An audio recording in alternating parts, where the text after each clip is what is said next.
Bonjour, aujourd'hui on va parler d'un sentiment que tout le monde connaît, c'est la colère. Et il vous arrive certainement, comme à moi, de vous mettre en colère. Alors c'est quoi la colère? À quoi c'est dû? Vous savez, dans une chronique précédente, on a parlé de l'inconscient.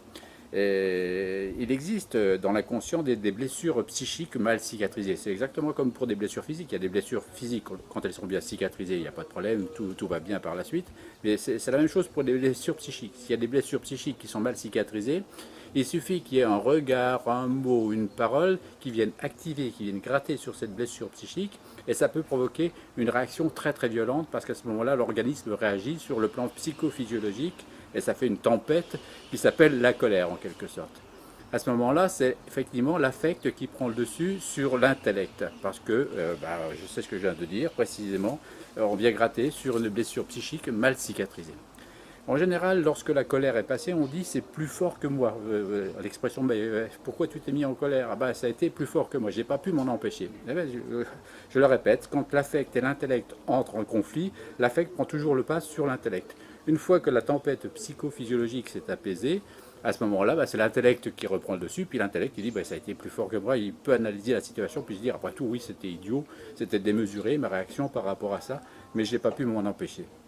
Alors comment gérer ça? Alors il faut savoir que chez les enfants, il y a quelques petites colères qui arrivent. Si elles arrivent ponctuellement, c'est pas bien grave. Pourquoi elles arrivent chez les enfants? Parce que l'enfant, justement, précisément, son affect prend le pas sur l'intellect. Chez les adultes, qu'est-ce qu'on peut faire quand ça vous arrive ou quand ça m'arrive à moi?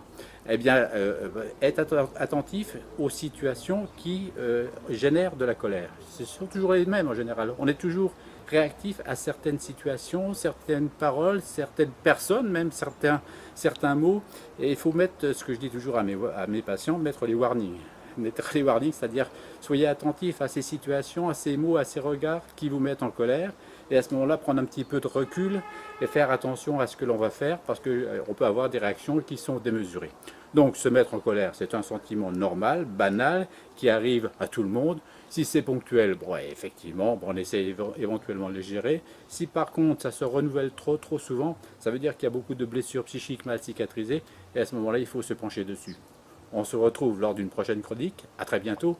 Au revoir.